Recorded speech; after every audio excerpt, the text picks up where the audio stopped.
reunited, and it feels so good. Let's get into it. We got a live show coming to you guys with New York Jets conversation, and we'll talk about the latest news and rumors around all things Gang Green. Let's get this party started.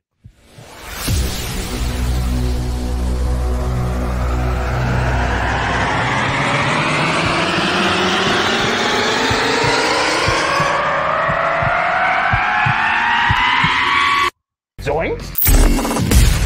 It is unequivocally the Super Bowl for New York Jet fans. Field Yates, baby. Field Gashdarn Yates. Let's bring him on the show. Come on, people.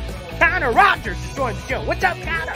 But Trevor Gashdarn Sycamore, baby, for me, personally, my favorite New York Jet of all time. Wow, it's great to be on. What an intro that was right there. Paul, nobody does an intro like you, man. Paul, you give the best intro of literally any podcast that I've ever been.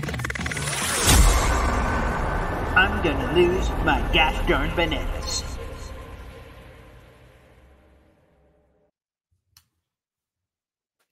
What is poppin', everybody? My name is Paul Esden Jr., a.k.a. Boy Green. I'm the New York Jets digital reporter for Heavy.com. It's been so long, quite frankly, since we've done a straight-up live stream in this fashion where we're going to go on for about an hour or so. We're streaming live right now, Heavy on Jets Facebook page, my YouTube channel, youtube.com/BoyGreen25, and, of course, on Twitter, the Twitter world, at BoyGreen25 as well.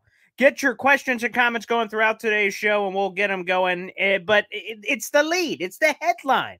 We are reunited. It's been, I don't know, a month plus, maybe even long, maybe 2 months. I don't know. It's been somewhere long. So let's bring him in without further ado. The man who just joined the old father club, Girl Dad. It is the Buffalo Jet fan. What's up, brother?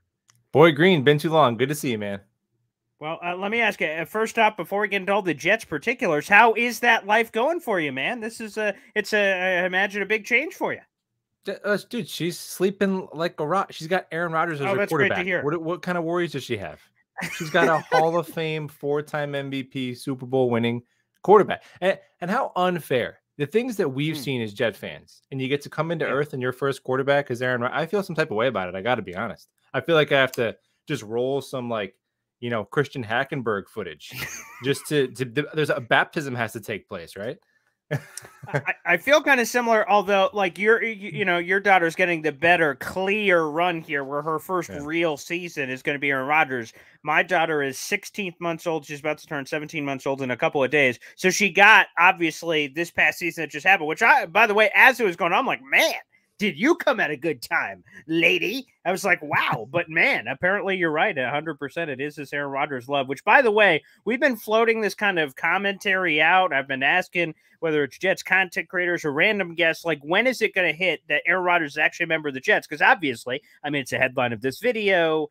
The One Jets Drive is coming out. There's all this stuff where, obviously, we've seen him in a Jets uniform in the same place. But, like, when is it going to hit, do you think? Is it preseason? Is it the regular season? Is it training camp? Like when is it for you? Monday Night Football against the Buffalo Bills, because he's not going to play a lick in preseason, and then training camp is just more glorified practice with the red jersey. So until I see him out there under the lights at MetLife Stadium, it still feels like a little bit of a dream. Do you have your schedule booked yet? Are you going to be at that game? What games you're going to be at? What events? What do you got going on? Or do you I'm not know sure yet? I usually 4 games a year is a good number for me. I'm going to try to get to, but I'm not positive yet. I think the one I am pretty sure about is the Black Friday against Miami. Oh yeah. But other than that, I'm not too sure. Okay, well, let's say hello to a couple of the people that are in the room, part of the Boy Green Super Fan Club, 2 of the best hosts ever, 73 Klecko 73, which, by the way, I've got great news to share. I guess I could kind of say it. I haven't said it anywhere else because, I'm waiting for a few more official things. But I'm going to the Hall of Fame, baby. So that's going to be amazing. I've never been to the Hall of Fame before. It's been on my bucket list forever. And come on, what better time do you have than Joe Klecko and Darrelle Revis being enshrined on the same weekend? So I'm heading there, baby. It's happening. I'm just getting a few more T's and I's crossed and dotted. I got the hotel booked and everything. So that's going to be nice. I'm very much looking forward to that. And what a great start, by the way, Buffalo, to the I don't want to say the offseason because obviously it's been the offseason for a while, but almost to like the season of seasons. They were getting this massive thing in early August, which kicks off the preseason schedule, which obviously gives us this run for the next, hopefully, several months down the line for the Jets. So it's kind of going to be a beautiful thing here coming up pretty shortly. Yeah, I love it. I love that it's just a little bit less time that we have to wait. And I know that the team doesn't want to be on Hard Knocks, so I guess that's fine. But I'd love that too, to be honest, man. I want all of it. I want all the cameras, all the scoops, all the topics, all the buzz. All right, let's get into it because, like, I'm gonna be honest. I just had Matt O'Leary on the show, great guy, Jets talking panel and all that stuff. And I've had other people on, but he's the latest guy, so I'm just gonna like hit him with a pipe here. Like, I don't understand the people that don't want Hard Knocks. Who are you people? Are you all a bunch of bots and you're all just repeating the same stuff? Like, Matt O'Leary's like, if it happens, it happens. If it doesn't, it doesn't. Like, what if? And I'm like, what? What do you mean, what if? It's freaking Hard Knocks. It's freaking Aaron Rodgers. What are we talking about, people? And then there's all these people in the streets that say, no, I'm good. What do you mean, no, you're good? Buffalo, for Pete's sake, slap some gosh darn sense into these people. Yeah, if Hard Knocks is the reason why you don't go, to a certain goal in the season, you are never going to reach that anyway, if that's a determining factor. And I think that, Aaron Rodgers, he's a red carpet himself. He's Hollywood. They had the first Jets practice where they're just running around in shorts. They had it was like Diana Rossini and all these were like 50 reporters are there flying across the country to go see him. So that's just kind of our life now. The cat's out of the bag when Aaron Rodgers is your quarterback. So now I just want to see it. There are all these cameras, all these people are around, and I just want more Jets content. For me, the better. But because Robert Saleh did come out and say he doesn't want it, it's like, okay, then fine. If they don't give it to the Jets, then fine. But if I had it my way, I would love to see the Jets on Hard Knocks. How are you filling the gap, by the way? Which I guess I already know the answer. I guess it's your child. But how are you really filling this gap that's, from pillar to post? It's about 40 days. So obviously, we're in the middle of it, so it's less than that now. We're a little less than a month. I don't think the official training camp dates are out, but it's projected to be like 17th, 18th, 19th of July. So we're under a month. But how are you filling this time to try to get to all the action and content, everything that's going to be coming here shortly for the Jets? Well, just like you, I'm going to pretend that DeAndre Hopkins and Dalvin Cook are coming to the Jets. That's what we're going to do. Did you have a different plan for the next 40 days? Am I missing the loop? Am I out on the loop here? Well, the plan is supposed to be the Mets being decent, so that's not going to happen. Man. But it's tough because I love summer, but at the same time, I just want September to be here. So there's no firm answer, man. It's just a little bit of a dry season for Jet stuff. All right, let's throw this up. You brought up Cook. Beautiful segue. We got this great. So a fan sent me this. I was not aware of this one. Obviously, there's my beautiful tweet there. But Dalvin Cook is following Woody Johnson. That's just kind of weird. Like, why would a random, I'm into the conspiracy theory stuff, but why in the hell would a random player randomly be following another team's owner? I don't know. That one, like the New York Post thing, whatever. Like, he could just be looking for, I was going to say news, but you could just be looking for whatever would be coming out of there. Like, I don't know. That one is kind of interesting. And then we'll just we'll stay right here and jump on the profile here because there's a couple of cookie and updates this week. Let me see if I can get them all. So Diana Rossini was on ESPN Live or NFL Live on ESPN. I can talk words. And she said the Jets have been continuing to do homework on Dalvin Cook. So there's one. Okay. Let's see. Oh, the Mecole Hardman bling. That's very nice. We'll get into that in a little bit. So Dalvin Cook, Adam Schefter's opinion, he thinks it's a great fit between Dalvin Cook and the Jets. Again, that was just his opinion. Right. But all these notes, Diana Rossini on Get Up this morning, the Jets will, quote unquote, explore everything. That's the point they're at. They're all in. I just feel like there's almost so much noise going on with this Buffalo that I've advocated for Dalvin Cook for a while. So I want Dalvin Cook bad. But, the Hopkins stuff has been floating out there too. I don't know, man. It just feels like they're going to catch one of these fish. I don't know. Well, I think that Cook seems a lot more likely than Hopkins just because Robert Saleh, when asked about both players, had a very different response.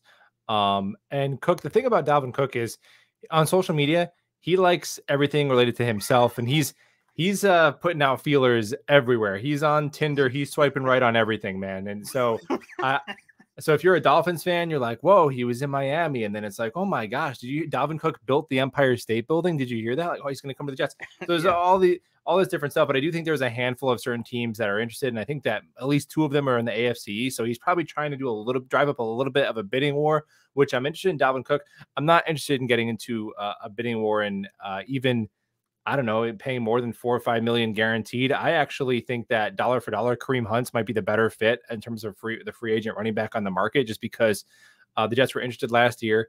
And I know he had that one down year last year, but he has a lot more tread on the tires because he's been like a second fiddle. Whereas Dalvin Cook has, he's been a lead back. So running backs age in carries, not in years.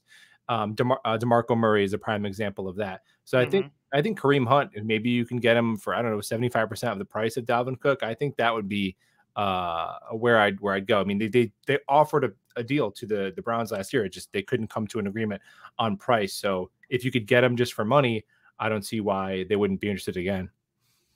Let's transition that. But obviously, I feel, for maybe not so obvious, I feel very similarly about Kareem Hunt. Again, the Jets showed interest. He's a great pass blocker. He can run. He can catch out of the backfield. Yeah. And all these people would say, well, you know, he's over the hill. He's got a lot of tread on the tires. I say, no, look at the stuff with Chubb and then the time away when he was yanked from the Chiefs. Like, I don't know. I think he has probably less tread on the tires than most running backs at this stage. I think he's still 27 years of age. But going to the greater question, that's the other part of the headline. We'll get right into it here. What is, if there are, missing pieces for the Jets? You dropped a quick video. I like these 2-minute huddles you do. I know it was longer than 2 minutes, but this 2-minute huddle. All right, Bluebird 22. I'm in my car. Let's go. Here's how we fix the Jets. Beat boop bop. I like the pace. I'm hoping we have a similar Aaron Rodgers pace to the offense. I'm going to be honest. But so what are, in your opinion, the missing pieces on this Jets team ahead of camp? Well, to start just by missing piece, I think there's missing pieces and there's just areas where we can afford to get better. So for me, I think I'm looking at a third linebacker position. Obviously, Quan Alexander is a prime candidate there. I'm not saying Quan Alexander is Brian Urlacher, but just dollar for dollar, if you can get him for $2 million, a guy who's familiar with the system, who if Jamie and Sherwood is great, then great. You have two really good options. But I think the Chuck Clark injury made the Quan Alexander role a bit more important, because I think you were going to see Chuck Clark in that role a lot. Almost if you were to just watch Chuck Clark play in Baltimore and you didn't know who he was or whatever, you would just say that's a linebacker. Unlike a lot of his snaps, he looks like he's just playing linebacker. So yeah, Quan Alexander for one. I do think at safety, I like bringing in Amos. But I think if you could add another veteran, like a guy like John Johnson, and move off of Ashton Davis's $3 million and even bring in a guy for cheaper, just another veteran body there to kind of hedge our bets on maybe Amos being a little bit over the hill, or maybe Tony Adams not being quite ready. I think that would be worthwhile. Okay. A backup quarterback too that could at least challenge Zach Wilson's spot at quarterback too. I don't think they're going to do it, but Tim Boyle, to me, I don't think so either. Zach Wilson's pretty much guaranteed the backup quarterback spot, which I don't see the harm in bringing in somebody and making him earn it. But then, yeah, who would you bring in, by the way, randomly? Who would be the guy? Nick Foles, AJ McCarron. I'm talking guys you'd want Zach Wilson to beat out. The goal would be for Zach Wilson to beat them out, because those guys aren't good. But those are at least. And it would be a nice confidence booster for Zach too. Right. Like, not to keep jumping in here, but like that could be, if they beat out Zach, then obviously that's like, well, that's not great. But on the other end, a well-earned bet that he would. Okay. Yeah, the goal would be for Zach to have a great camp in preseason. Then you cut that guy, and then it's no harm. No foul. So that'd be worth it to me. And then, I'm interested in one of those two running backs, Dalvin Cook, Kareem Hunt. And then with Hopkins, again, I know somebody said, well, what Saleh says is not written in stone. I totally agree, but dude, we got to have the evidence. For me, has to be more than JetFan96705 on Twitter wants to sign DeAndre Hopkins, right? We don't have anything connecting DeAndre Hopkins to the Jets. So he's visited the Patriots and the Titans. According to Albert Breer, the Bills and the Chiefs are the only two teams that have really substantive trade talks. So I'll go down the rabbit hole. I'll make 7 videos about it. I just need a little something more than speculation from Adam Schefter. But yeah, DeAndre Hopkins, to me, I don't understand a world in which we were really in on Odell Beckham Jr., but not on DeAndre Hopkins. To me, that doesn't make any sense. So I don't know if he doesn't want to be a Jet, and they know that. I don't know if they don't see him as a culture fit or whatever the case may be. But just the wide receiver talent at this point in their career, honestly, I don't think there's been a day in both of their lives where Odell Beckham Jr. has been better than DeAndre Hopkins. The quarterbacks that he has produced with on a consistent basis, and he has probably him and Larry Fitzgerald are the two best sets of hands of wide receivers, in my era of watching football. And the thing is, he's washed. I don't know. He got 80 yards a game last year with no quarterback play. And the thing is, even if he's lost a step, well, now for the first time in his career, DeAndre Hopkins could have the luxury of not being the focal point of the defense. They're going to be focusing on Garrett Wilson. True. So if you're just giving him just one-on-one against whatever the team's second corner, like, he's going to eat. He's going to get to his spot. He's going to have a huge catch radius. And something that we can't say for sure about any other receiver on this team besides Garrett Wilson is that he can get to his spot and he can catch the ball consistently. You can't say it about Corey Davis. You can't say it about Allen Lazard. You can't say it about Mecole Hardman. You kind of can say it about Randall Cobb, but he's like 5'7" and he's like 40 years old or whatever. So, and I like all those players. I like, and then from there, then your depth chart really falls into place because Lazard is your number 3. Beautiful. Hardman as your 4 gadget guy. Love it. Cobb as your 5. Amazing. And then your 6, whatever, an undrafted free agent. And that is really, to me, a beautifully structured wide receiver room. And even if you have to overpay for Hopkins a little bit, you have Garrett Wilson on a rookie contract. So you could kind of live with it there. So I'm interested in, what's that, like 5 things? I don't know. Yeah. Pick 2 of them. Let's get 2 of those, right? Okay. Okay, to give it your own line of separation, you started off your answer with, how many of those are needs versus, things that I would like it a little bit? How much is like nitpicking, cherry picking versus actual needs in your mind heading into camp? I don't think Hopkins or the running back are necessarily. It's hard to say with running back because if Breece Hall never tore his ACL, we're not even discussing this, right? Absolutely so that is such a huge variable, man. And the running back room has so much. The floor and ceiling is so all. Like I've seen so many people tell me our running back room is stacked, and it's like, oh, that's so bullshit. Well, it's so bullcrap. It's stacked with potential, but it's not stacked with like known commodities. Breece Hall, he could come back like Adrian Peterson. That's the hope. But realistically, he's probably going to come back, at least the beginning of the year on a little bit of a pitch count. Michael Carter, 1 good year, 1 horrible year. Bam Knight, 2 good games, then falls off a cliff. Okay, some of that was offensive line, but he's an unknown commodity, and Izzy is a rookie. So if all the things swing in the Jets' favor, yeah, the Jets could have a top 5 running back room. If they don't, the Jets could have a very underwhelming running back room. And I think Dalvin Cook or Kareem Hunt signing would at least give you the security of a proven commodity to start the season if Breece Hall is not ready to go. Yeah, and the thing I hate, because I'm in the same camp with you, basically on the entire running back situation. And my problem is that either the fans are saying it's loaded, you're an idiot for even suggesting Kareem Hunt or Dalvin Cook. And by the way, can I interrupt you real quick before I forget? Every position group we say that about, Joe Douglas shows us with his actions that he disagrees. Joe Douglas thinks less of his roster than we do because we say that, and they were going to draft Jahmyr Gibbs if he was there. We say that, and then they draft Izzy Abanikanda. We say that, and they're interested with Dalvin Cook.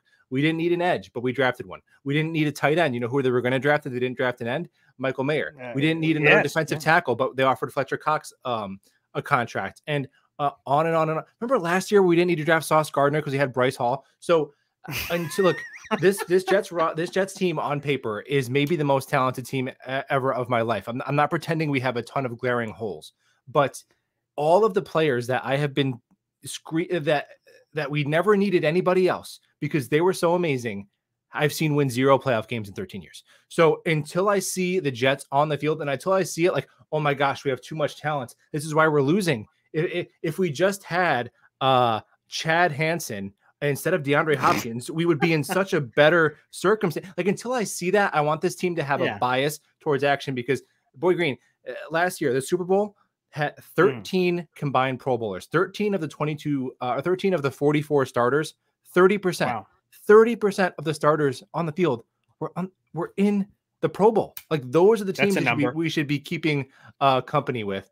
And look, I'm not saying you go crazy and you overpay, but Joe Douglas should be scouring the market every single second until we kick off against Buffalo. And the same theme goes back. Robert Saleh at the NFL owners meetings, they say, hey, Zeke wants to play for you. I love our running back room. Fast forward a couple months later, Dalvin Cook's available. Well, obviously, we're going to look into that. So what fans are, we're loaded. Listen to the coaches. They tell us what's really happening. I'm like, no, obviously not. They are willing to upgrade, and all the great draft examples you gave, they're willing to upgrade at units that people don't think. So, again, the running back room, it's the same thing. The ceiling floor thing scares me. Yeah. What Joe Douglas's job is to hope for the best, but expect the worst. And if he has that mentality heading into the season, that's why reason, the whatever from Jet fans, when I say, hey, maybe this year look at running back, they say, why don't we do this? Why don't we roll in with what we got? And then if shit hits a fan, react then. I don't like that because obviously that's a desperation thing. Money could get I don't know, crazy, but like money's going to change if they know you. Dwayne, a perfect example. Dwayne Brown's money changed. The price yesterday is not today's price, whatever that is. After Mekhi Becton went down like a crumpled heap, all of a sudden his price tag went beep, boop, boop, boop. Because I think me and whoever other Jets people wanted, I know I did. I wanted Dwayne Brown in regardless of Mekhi Becton's health. I just wanted more security. So when he went down, I went, oh shit! It went from that would be nice to we need that immediately. So I don't want to have that at running back. I want to prepare for that. Kareem Hunt, Leonard Fournette, Zeke, any one of those guys, or again, Cook on the higher end of the train. And then you're locked in. And if shit hits the fan, well, we're prepared for that. Not if shit hits the fan, son of a, what the hell are we going to do? That's the thing that gets under my gears. Yeah. Yeah. Well, and if you like, as an example for running back, say if you sign Dalvin Cook and I don't know, Breece Hall is fully healthy, and Michael Carter bounces back and Izzy comes out like lightning. I'd rather have $3 million spent on a running back that we didn't need than scrambling.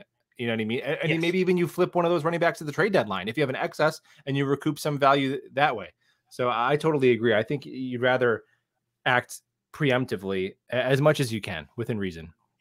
All right, let's get into the offensive line thing. I need another person to talk about this with because as it's constructed, we'll stay at tackle. It seems like from everything Robert Saleh said, like wink, wink, Dwayne Brown, the worst kept secret, is our starting left tackle. It feels eerily similar to last year where they said, I don't know who's going to play where. And then training camp rolled out. They immediately said, well, obviously Mekhi Becton's our right tackle, you idiots. We've been preparing for that the entire time. And then we're in the, I don't know, we'll see what happens. And then I just feel like the day one of training camp when Robert Saleh steps up to that podium, he's like, obviously Dwayne Brown's our left tackle. Look at every sign on the planet Earth, and Mekhi Becton will be competing for the right tackle spot. I feel like that's where we're going to go to, and it's just history repeating itself from last year. Are you in that same boat? I think that if it's kind of window dressing, and Dwayne Brown is pretty much entrenched as the left tackle, just because he's been doing it, as long as Mekhi Becton's been alive. So, I mean, it's ask him to, which isn't that much of an exaggeration. It's probably pretty close. He's been doing 17, 2/3 of Mekhi Becton's life. Right. So I don't think they're going to ask him to make a position change. And for me, dude, if Mekhi Becton is available on the field Monday night against the Buffalo Bills, that is a huge win. So once he gets 2 weeks of full unlimited practice with no brace or anything, then we can start worrying about that. And I think the thing is with last year, the reason why they announced that right away, I think Mekhi Becton did not show up in a condition last year that warranted him to compete for that spot. And that's why right away they saw that and they were like, this ain't your job, bro. But this year, I think that might be a little bit different.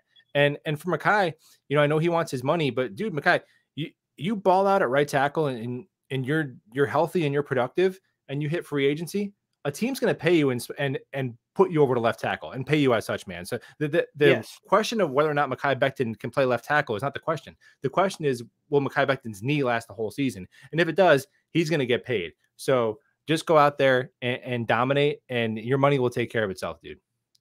So what do you do here? This is a question. I think I brought it up with Andy Vasquez a couple weeks ago. So Mekhi Becton's expected to be healthy by camp, and he's in great shape, obviously. But from a health perspective, he's supposed to be ready. Robert Saleh and Dwayne Brown, for that matter, were totally non-committal whether he'd be ready to go at the start of camp. So what do you do if you're the Jets? Do you say, Mekhi, you're at right, suck it, pal, because we don't want to do this herky-jerky thing where we pretend you're playing left tackle while Dwayne's hurt, and then as soon as Dwayne's ready, we kick your ass back to right tackle and Dwayne's in at left. That's probably not great. You don't want Mekhi Becton practicing at a position he necessarily isn't going to play, but I also think if I'm Mekhi Becton and I'm at right tackle and I see Joe Bob Blowhard over at left tackle and they're just putting some random dude there until Dwayne's ready. Joe Bob Blowhard had a great combine, Paul Berger. He did. I know, just with Leon Sandcastle. So I'm sure he doesn't appreciate the shade, but I mean, if I'm Mekhi Becton, I'm like, I thought there was going to be a legit competition here. Who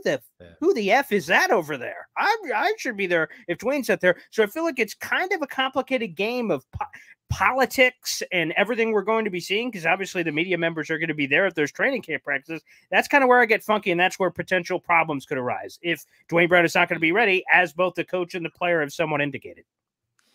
Yeah, that's interesting. I think what they'll probably do is you'll probably see Becton just taking right tackle reps, and it'll be like, a cutout of Jake Asman's face at like left tackle or whatever, just to have somebody over there. Or like Carter, that'll be a story like Carter Warren taking first team reps at left tackle, and then when the season starts, he's like left tackle 4. But the interesting thing is, on the flip side of that, you don't want the herky jerk stuff. But let's say the season starts and Dwayne Brown gets injured and has to miss a few games. You probably kick Mekhi Becton over to left tackle and then put Max Mitchell or Billy Turner into right tackle as well, too. So you maybe want him to have a little bit of that versatility, I guess that's true, as well, So kind of. And we have been binocular watching. I think it was, I can't remember if it was Matt O'Leary or one of our other content creator friends, but I saw it on like someone randomly was taking a video of Mekhi Becton just working out. They didn't notice it with the tweet. They were just saying, "Hey, look at Mekhi Becton working out." I'm like, "Is that a right tackle stance?" And then I saw a lot of people were kind of covering it in that sense. So again, maybe it is just this address. Let me ask you this: so Dwayne Brown healthy, obviously, is left tackle. Is Mekhi Becton unquestionably right tackle? Because I've had, I think it's 4 conversations with 4 different people who cover the Jets professionally, and they have each said the same thing.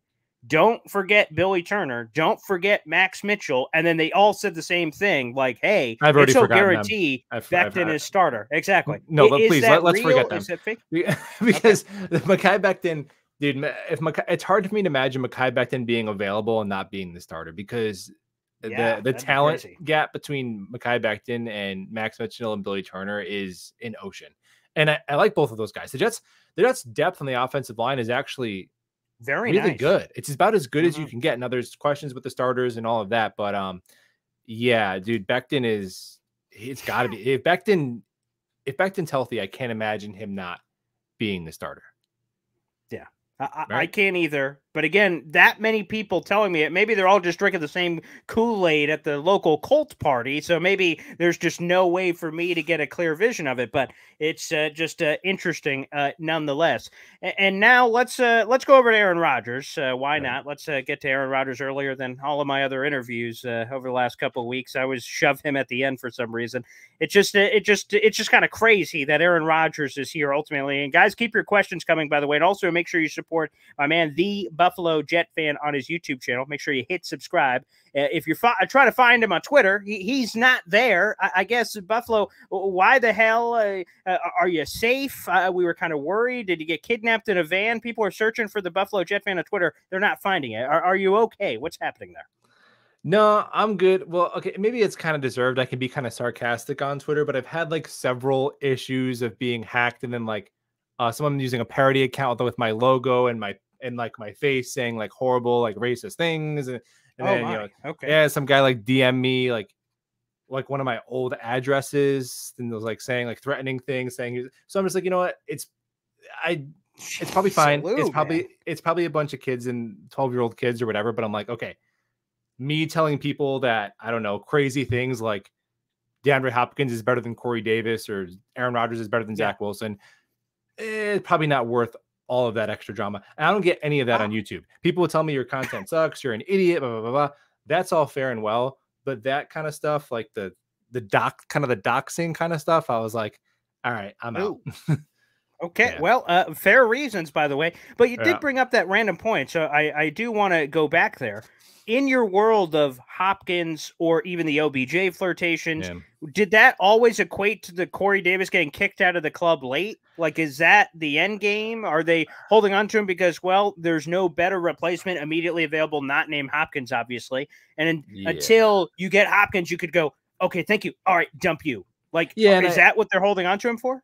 Yeah, and I don't like that Corey Davis is kind of in that position, because I'm actually excited to see Corey Davis in this offense. To me, his biggest question is his availability.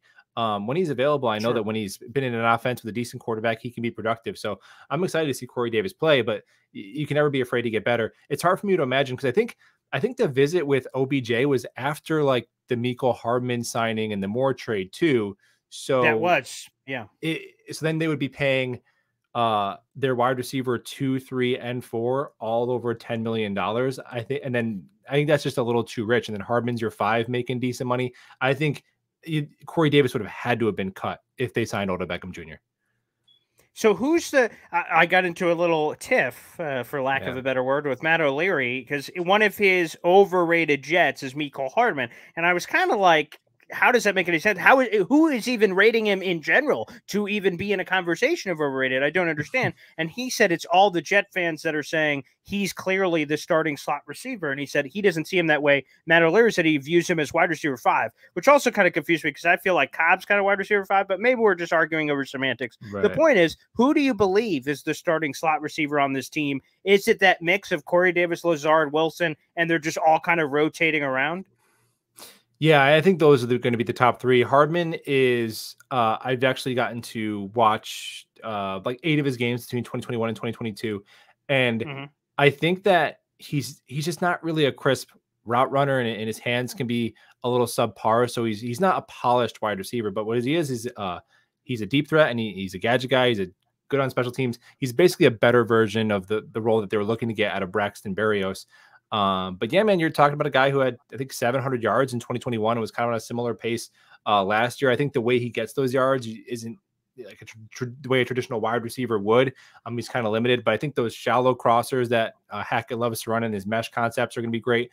I would actually, I mean, far be it for me to tell Andy Reid how to use an offensive weapon, but I think even more of those design runs and touches, he's kind of built like a little scat back. He's got good vision, almost 7 yards a carry there. So I'm excited to see Hardman. I think he could be the answer in some. The Jets have been brutal in like those 3rd and 2, 4th and 2, and I think his just relentless jet motion and screens and design touches could be of use there. But if you look at the financial investment they made in Lazard too, you'd have to imagine they see him as one of the top 3 receivers. And if they're not going to cut Corey Davis making $11 million, I'd have to say the same for him. So I think Hardman is probably wide receiver 4.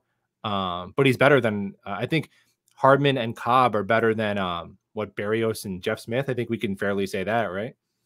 Oh, easily. Yeah, easily. Yeah. And I just, which again, it's just going to be when we're seeing, and it's not fair on the like ESPN graphic that's going to give us the lineup, but like if you just look at, that's a good tweet. If you look at the wide receiver 5 deep and then the wide receiver 5 deep of the Jermaine Kearse, freaking Chaz Schillens, right? When you start Jerome getting those Peak. pulls, Jerome Peak, the Clemson superstar. Oh, he's gonna be great. He's gonna be. I remember doing those. Remember his preseason, man, when he caught. Come on. Yeah. Well, David Clowney, like again, we could start getting these pulls of like this guy's gonna be a guy. It feels like, if I'm gonna be honest, it's a weird position Stewart right now. Yeah, there you go. Like, oh God, our Darius Stewart. Who else was from that it's it was Stewart and Hansen were together, right?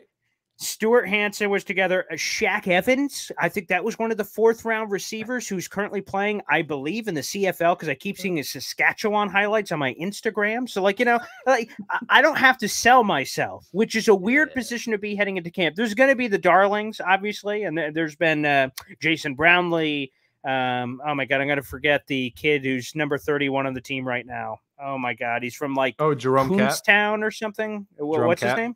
Jerome Cap. That's it, Jerome Cap. Yeah. So like, right, there's going to be a couple of these kind of stories that I think are going to pop, but we don't have to sell them like that's wide receiver 2. That's like, hey, maybe he can make it as wide receiver 6. So I feel like we're just kind of in a different world. Not a noon one. I'm not going like crappy bad. Like obviously there's the Stephen Hills. There's a Jalen Saunders. That was I don't even think he made it through his first season. So like boy, there's some names. There's some names on that list. Do you have a name, by the way, that again, we're whatever name you're about to say that comes out of your mouth, luckily does not have to be wide receiver 1, tight end 1, linebacker 1, or anything.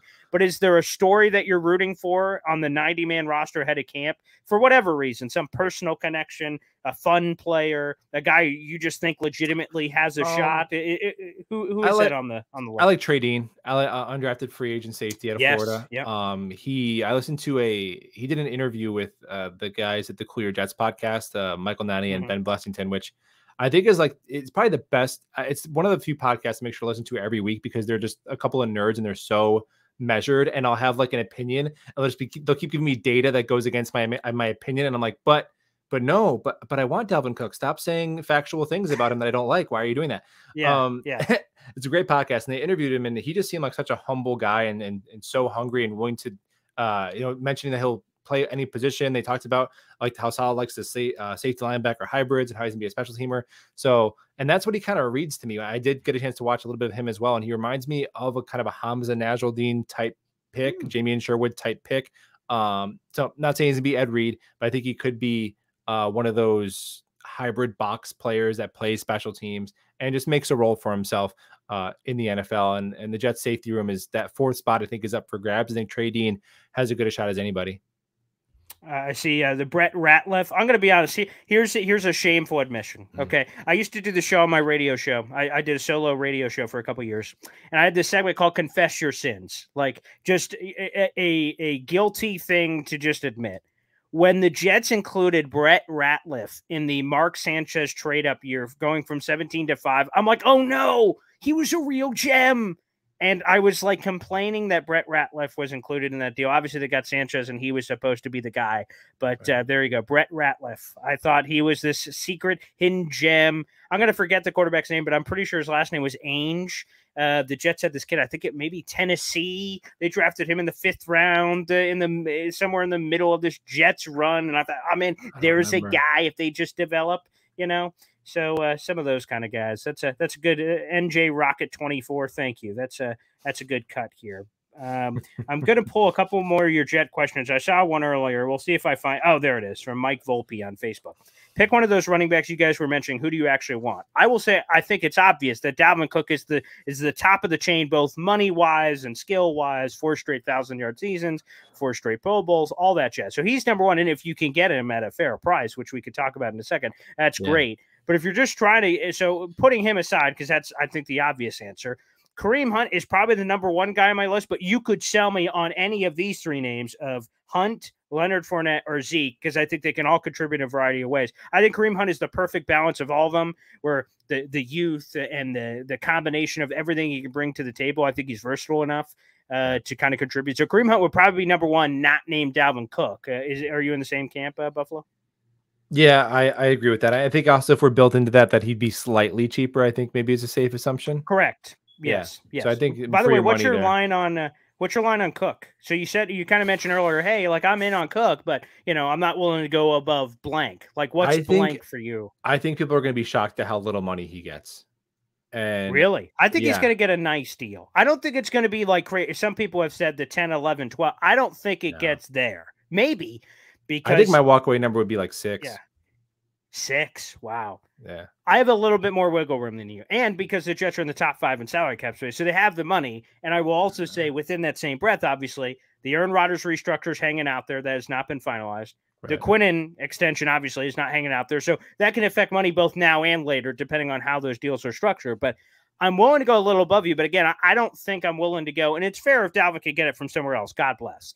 But the 10, 11, 12 open market in June, I just like, as great as Cook is, I'm not sure I'm willing to go there. But if it is in 6, 7, maybe 8, I'm like, okay, like OBJ it. Like, although that's not what he ultimately got, but in theory, we're saying, incentive the hell out of it. So 1 year plus, or do the multi-year deal, void years to stretch it. If 2 legitimate years and then void years after, if you want to build it that way. But I think there are a lot of possibilities potentially for that construction, potentially. But let's see here. What kind of defense are we running? I believe, although again, when you look at the analytics, it's not quite the same. It's 4-3, but it's not 4-3 because like Quan Alexander, for instance, I think he played 40% or 60% they were in nickel. So like he's normally forced off the field. So I think some of the analytics kind of muddy the waters a little bit, but I think it's base 4-3, correct, Buffalo? Yeah, it's a 4-3 defense, but everybody plays, like you said, I mean, I guess 4-2-5 is the alignment that you'll see on most downs. Right. Yeah. Which, by the way, I think to the Quan point you made earlier, I don't necessarily want Quan for the 4-3 alignment, although that's great. I want Quan as a backup for the 4-2-5. 100%. That's what I want, because if one of those two goes down, we are effed. And maybe Jamien Sherwood, the glass slipper fits on the cankle and he turns into a superstar. Maybe you can see that, but I think that's wishing. There's no provenness. Zaire Barnes, rookie. Chaz Surratt, reject from the Vikings, with all due respect. Like, you look at these names and it's a variety of inexperience. Quan would just make me sleep a little bit better knowing, oh, shoot, again, in the same sense of being prepared for those scenarios, would make me feel a little bit better from that standpoint. Again, it's not for the 4-3 starting, which he would be. It's for all the other scenarios, I think. Yeah, and I think that he brings he's not the Pro Bowl coverage linebacker he once was. Obviously, he still wouldn't be a free agent, but I still think he would be have the best coverage skill set of any linebacker on our team, including CJ Mosley, who was an all-pro, because he's still elite against the run. He's an elite communicator. He's the quarterback of the defense. But yeah, and it's a two-way street, because good teams do two things. Good teams are aggressive and they add talent when there's opportunities. But good teams also do eventually have these 4th, 5th round picks who they develop and become starters and play roles on their team. So maybe Jamie Sherwood is one of those guys. But for me, because the Jets are squeezed so tight in this window, man, I just don't want to come up. I just don't want to leave anything left. You know what I mean? I want to look back. I don't want to look back and ask, oh, we shoulda, coulda, woulda, especially for Quan. Okay, if your offer is $2 million and $3 million would get it done, just cough up the extra $1 million. That's how 100%. I feel about it. This is a question from earlier, and I hadn't even thought about this till you said, Mr. McMoney, so this is the first time it's coming into my brain. If we aren't on the preseason version of Hard Knocks, which has been the traditional version forever, over the last, I believe it's 2 years, we've had Colts and Cardinals are in, so you have the normal one you normally have, Lions last year, and then they additionally had, oh yeah, here's the Cardinals, or here's the Colts over the last 2 years. Like, here's this in-season Hard Knocks that's going on. I hadn't thought about it till just now. And also, I don't think there's the level of eligibility restrictions because it's a new product. Because I don't think Cardinals or Colts met that, because Cardinals were in the playoffs more recently. So I don't think those rules apply in season. So it must be any team that they just randomly pick is available for that. Would you be afraid of that? I didn't even think about that, but obviously that could be possible. I suppose if they didn't do the first one, they could probably be a sexy candidate for the in-season one. That is a really good question. I guess I'd probably rather just do the preseason one. As would I. Yeah. I don't think the done. Preseason.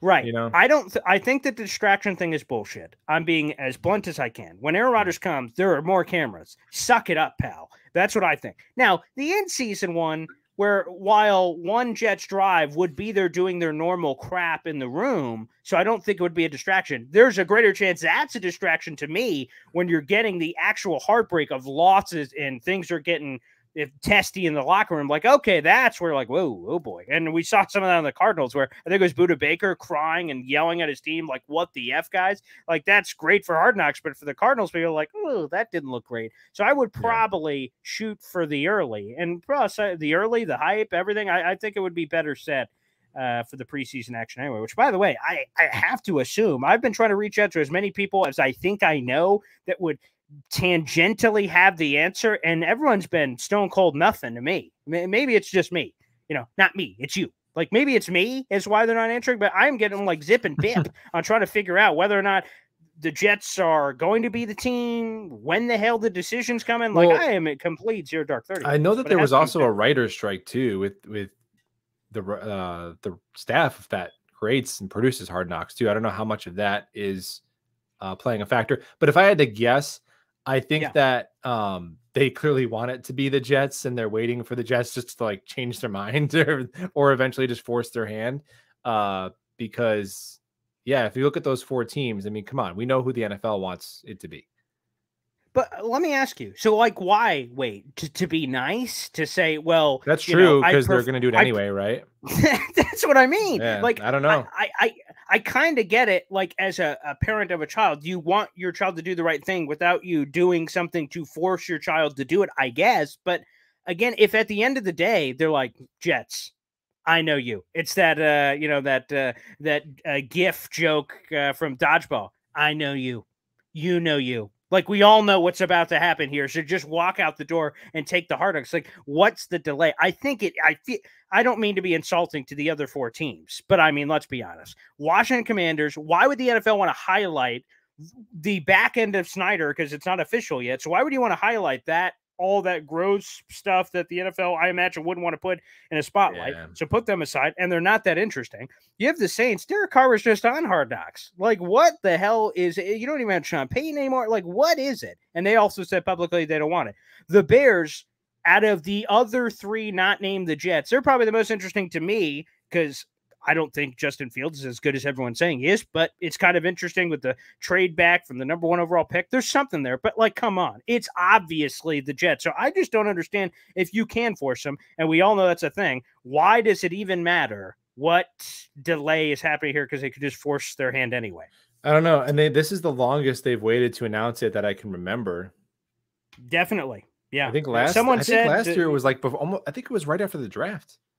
Yeah, it was before that, actually. It was in March. It was in March, geez. Believe it or not, that the Lions were announced. Now, someone said somewhere in the last 3 years, so again, my memory is terrible. Somewhere in the last 3 years, one time they waited till like July 1st or something.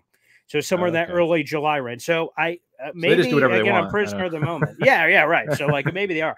Let me ask you this one, though, because this one I think is kind of interesting. So Robert Saleh obviously has come out multiple times, said, nah, we're good. Justin Hardy is one player. I think there's been a few players, but I think Justin Hardy is the most prominent. It came out and said, no, it's a distraction. We don't want it. Do you think those comments can come back and bite them in the butt? Because it seems inevitable that it's coming.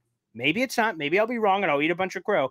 But if it's inevitable it's coming, and you probably all feel that, I feel like you bitching and complaining about it now is only going to look bad when it eventually comes. And they're like, so you said it was a distraction. What do you think? Well, no, I was just talking. And then you're just doing this backpedaling motion, I feel, with the whole thing. Is that a thing? Yay, nay, no, what?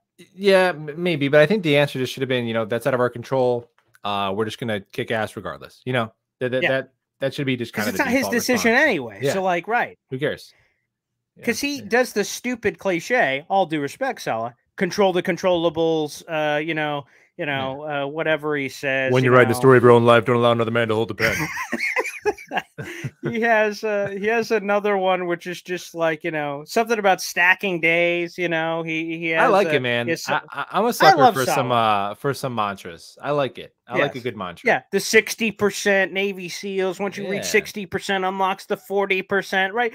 Down with there's that. Some there. Some David Goggins, some Jocko Willink in there. Come on, I like it. So now, maybe I should appreciate the fact they didn't plug that. That's my problem with Saleh. He used to do that, and then he'd be like, then they drop the ball, like his player would drop the ball, and he'd be like, he wasn't wearing his lucky underwear. So if you're gonna, you got to kind of pick a lane. You know what I mean? That's true. There has been a lot of that, but hopefully this is what I'm hoping, because obviously Saleh's not been perfect in his run with the Jets. And one of the things has been, there's been some time management things. The Lions game certainly last year comes out, and I'm sure there's more beyond my brain that I'm not even thinking of immediately. And now you're getting Aaron Rodgers, and you would think that more of those, at least ops, like the end of the Lions game, are going to be more frequent, unless the Jets are just blowing everybody out. That'd be nice. But you're going to be in games that are routinely one-score games, I would imagine, with this defense and Aaron Rodgers. So those decisions are going to be magnified tenfold. So Saleh's going to get a lot more of those opportunities, and more so on national primetime stages. So maybe it is this, leap of faith saying, oh, yeah, I'm sure he's getting better with the time management guy, Rocco, whatever the guy's name is. He's got the weird nickname. He's Smash. That's his name. He's the analytical expert for certain situational football. Like, maybe they're going to get better, but maybe on the other side, maybe it's just going to highlight it worse. If he was bad in that area, now you get more of those ops. Maybe it's bad, but I'm hoping not. Yeah, I think there was a point in the year last year when we were on the winning streak where it seemed like Saleh had his finger on the pulse with a lot of that stuff. There was like a fake punt here, a go for it on fourth down here, and just kind of riding that wave of the underdog and the confident team. And then when it all kind of fell apart, everything just fell apart. So to me, Robert Saleh he's an unknown to some extent. I think he's proven that he's not a completely incompetent douche like Adam Gase, right? He's checked that box. Yeah. I think he's a good defensive coach. I know that the talent has been upgraded, but you have to give the coaching credit. When you go from literally the worst defense in the league to a top 5 unit, you got to give your defensive minded head coach credit there. And I think players want to play for him. Now, beyond that, when we're hopefully in the playoffs and talent is close, can he be the reason why the Jets beat the Bengals, the Bills, the Patriots? That I have no idea. And we're going to find out. It's hard to evaluate a coach when you don't have a quarterback. So we'll see. To me, we've been arguing about Joe Douglas and Robert Saleh and this draft pick and this game and that. To me, the next 2 or 3 years, they are what their record is. It's just going to be a result-oriented business from here on out. Straight up. No excuses. Rico, there it is. Keep the main thing the main thing. Yeah. That's the thing. He said, because that's what Hard Knocks coming. Keep the main thing the main thing. What? No, keep the main thing the main thing. That's what he does for any of those non-controllable things. That's it. Thank you, Rico. That was going to bother me to no end. I knew he had something at the bottom of the old crackle, the Cracker Jack box. That he pulled out for such scenarios. That's true as well. Guys, keep the questions coming. We'll be on here just for a few more minutes. Again, it's great to have Buffalo back on here doing these weekly bits, which is a lot of fun. Oh, there's one, which again, Brian Brett, is Breece Hall going to be ready for the beginning of the season? Are you buying the Kool-Aid? Salah said, and I think the big comment he said is, well, we don't have to hold him back in training camp, but we probably will anyway. And then all the other optimistic hope that he's going to be ready for week 1. Is he ready for the beginning of the year? Yay or nay, Buffalo? I think barring a setback, he'll be available. I think he'll play. Now, the question is, what Breece Hall are you getting? And that's a completely unknown. I actually did. It's crazy.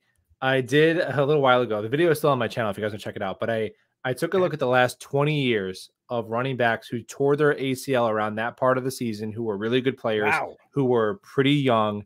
And then I compiled all of their drop off from that year to the second year. And on average, this includes like Adrian Peterson way up here, Saquon Barkley down, and everyone in between, Dalvin Cook and back to Jamal Lewis. And on average, they were like 2/3 of their former efficiency for the first 10 weeks of the season, and then like 85 to 90% the back half of the season. So if that's really why I want that Dalvin Cook signing. Like, let him be the lead back until the bye week, and then you could take the training wheels off Breece, and then once it gets to post Thanksgiving and playoff kind of football, then Breece Hall can take off and be his former self. But do I think we're going to see the Breece Hall that we last remembered week 1 against the Buffalo Bills? It's most likely not. So let me ask you this. Yeah. If he's on the pitch count, what are we talking about? 10 plays? Maybe about 12 to 14 touches to start. Okay. I think that's fair. And is there any, I don't know if you've found this out in your analytical deep dive, but what's the risk versus reward of playing him like 12 to 14, which is meaningful? Obviously, it's not nothing, but like obviously not his full bore, to just saying, hey, let's just give him rest. And when he is ready, obviously we can warm him up in practice and whatnot, but hold him off till then. Why bring him back for the 10 to 12 in September if you have, again, as we mentioned, some of those other. Do you understand what I'm saying? Like, yeah, maybe just put him on the 4-week he's IR, good, and then take him on. Yeah, that's what I mean. When he's really good, when he's 100%. Would he be better off long term chasing a chip if you do that, as opposed to, hey, here's a breadcrumb, here's 10 of these, and we're a better team with 10 of these than none of these? Like, well, that is kind of the mold that a lot of those teams took post ACL. You saw, like, just with their volume, that's how it kind of started. The answer to that question is kind of more of like a medical one that I have no idea. It maybe more specific to his kind of injury and his rehab. I don't know. I think my intuition tells me that we're going to see a workload that's kind of ramped up, like a pitcher coming back from Tommy John, right? You know, they kind of give him that's why the word pitch count is a thing, right? Yeah, I guess so. So we'll see what happens. Again, yeah. I just can't pound it enough that I hope to everything that's okay. Let me ask you this, okay? Because I don't believe it. I don't believe it. Okay. The other guys in the backfield, piece by piece. Zonovan Knight, like, great story. We were rooting for it. Made the 53-man roster for 5 seconds and then didn't. And then he had the Bears game, but like Buffalo, you would have done that against the Bears. And then and people are like, offensive line. And I'm like, well, Barry Sanders figured it out. Not to try to compare Barry Sanders to Zonovan Knight, but I don't know. Like, Izzy's never played a snap in the NFL. And people are like, hey, Izzy, it's another great find by Joe Douglas. Maybe it is. I don't know. And then Michael Carter, like, man, he struggled. And he refused to go on the Buffalo show. Like, what a jerk. Come on. Yeah, it's like, and we all have those bottom of the depth chart guys that we love. Like me, I'm a Tony Adams truther, but I was not saying don't sign Adrian Amos because I understand that he's still unproven. And same thing with Bam Knight. Like, dude, if we were playing another team and they were like, look out, New York Jets, we're going to demolish you. We have Bam Knight. We would be laughing. Like, he wouldn't even know who he is. I'm sorry. Like, we wouldn't. He's just a guy. Bam Knight is just a guy. You can find a Bam. I could probably walk right outside. There's probably Bam Knight right there. I think that's him, actually. I think that's Bam Knight right there. You can find Bam Knight in the 5th, 6th round all day long. I'm sorry. You probably can. So yeah, dude, I actually at the end, remember when we put him on the practice squad and we were like, oh my gosh, somebody's gonna, and it was fine. And you could probably do that again. You could probably stick him on the practice squad again. So I'm sorry to, maybe Bam Knight is the next Marshall Faulk, but I have some reservations. I think if he makes the team and if he's your 3rd running back as an undrafted free agent, that's awesome. That's awesome. Why do we have to make it more than that? It's like with Mike White. Mike White goes from a practice squad player to a really good backup, but then people are like, he's the next Kurt Warner. Like, oh, we had a good thing. Just let it be the good thing. I see. Do you think it's all fan bases that do what the Zonovan Knight thing? Like, like I'm talking about like stat. So we all, oh boy, you can't put him on the practice squad. Someone's going to steal him. And right now, the sexy name that is on the top of my head, although there may be others, Zach Kuntz, the tight end. Like, there's no way they could put him on the practice squad. Like, I'm even saying that. Like, he's going to get stolen. And there's no, right now, the rules as they currently stand, if you sign a guy off the practice squad, you have to put him immediately on your 53. Right. There's no like swapping all over the place. So like, is it every fan base doing this? Is it just our fan base that like has this built-in fear, and then no one takes him? We're like, oh, I guess it was fine. Like Chris Trevler. Oh boy, I was thinking like, oh boy, if we don't, that's the perfect example. We're gonna lose him. Like, I know, that's what I mean. Like, no, it's all fan bases. We're gonna lose him. Other fan bases are worse. Jet fans actually, because I do like I'll do some scanning of other like YouTube stuff from fan teams. Jets fans have a more realistic and accurate knowledge of their football team than just about any fan base that you could find. They really do. I know it sounds maddening because you go to Jets Twitter and it doesn't seem that way, but we really do.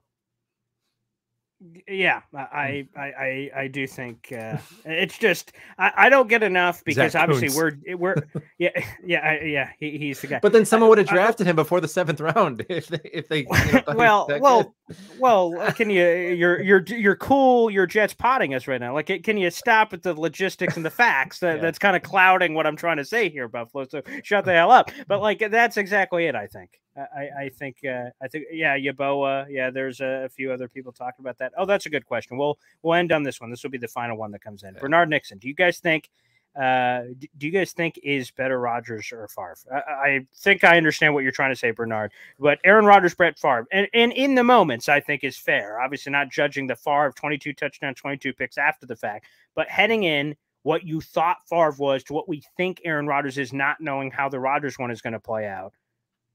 What's your thought on the comparison of the two as one arrived 15 years ago? Obviously, one has arrived just a handful of months ago. Rodgers. I think so too. Favre, of course, if my memory serves correct, and I'm old as hell, so I noticed a lot of more silver whiskers in the hair and beard this week.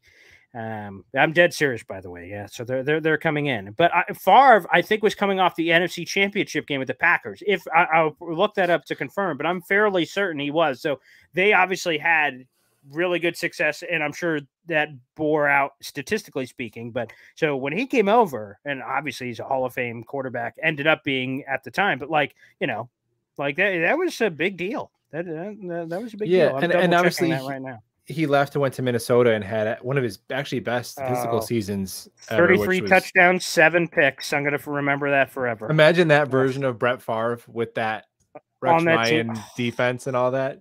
That is a guaranteed Super Bowl, man. It's not even funny.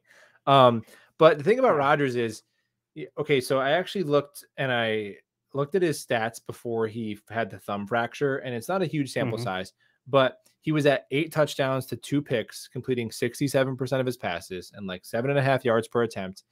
And then he breaks the thumb.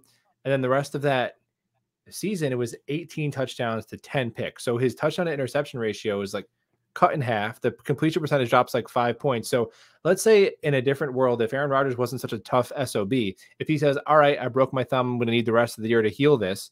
And he was still, he's ends the season at 8 touchdowns, 2 picks, and then he has the last 2 MVPs. we're probably still assuming, okay, when this guy's back, he's like the second best quarterback in the NFL, that Patrick Mahomes. But because he played with a broken thumb, we're like penalizing him for that. And I understand like that this cliff could come at any moment with age, but I don't know. Is that too much of a homer take there? Or I don't know. I think having a broken thumb on the hand you throw a football with should be taken into consideration. And it's funny that no one, when I see whether national or local media for that matter, when they talk of the Rodgers downfall and the sign of things to come, those, by the way, are real quotes from real people that said that about Rodgers. They don't mention the broken thumb, which I just go, it's just, they just say age. They're just almost forcing an agenda, forcing a narrative to say, like, maybe he does end up sucking. I don't know. I don't have an exact crystal ball, but like, to kind of blatantly ignore that fact seems weird. And by the way, I didn't know this. So I was right on the NFC Championship game, but as I have Brett Favre's numbers in front of me, they are eerily similar to broken thumb Aaron Rodgers from last year. He had 4,100 yards as Brett Favre in 2007, the year before he's traded to the Jets. 4,100 passing yards, 28 touchdowns, 15 picks. They were 13-3, and like I said, they went to the NFC Championship game. Now, that's eerily similar to what Rodgers just had with a broken thumb, and I don't remember Favre having the broken thumb there, so I think it's close, but Rodgers obviously the higher ceiling. He throws a lot less picks historically and recently, and then also career-wise, I think it's Rodgers. I don't think it's too close. Just how much more efficient he is with turnovers. Yeah, 100%. Well, what a wild show. Wow, that hour absolutely flew by. Buffalo, thanks for coming back on, man. This is great. I know you're a very busy man. What do you have on the channel? I'm seeing, like I said, sometimes there's some quick videos. There's still some long video content. You got a little bit of everything. What's on the docket for you this summer? Yeah, a lot of stuff. So the day job will start slowing down next week, so I'm hoping to get back to more live streams, be more back in the studio more, because I've been doing the Jet Central, ripping the videos from my phone. But thank you, everybody's still watching, so appreciate it, guys. I know the quality isn't as good, but definitely want to do more live streams and more collaborations this summer, because it's been a while since I talked to a lot of people, and obviously we'll be rolling with this show every Wednesday throughout the entire dead season. So I look forward to hanging out with you guys. Absolutely. So there you go. Again, the Buffalo Jet fan on YouTube. Make sure you guys subscribe to the channel. Thanks, everybody, for tuning in, and we will see you next Wednesday right here on the show. Thanks, everybody.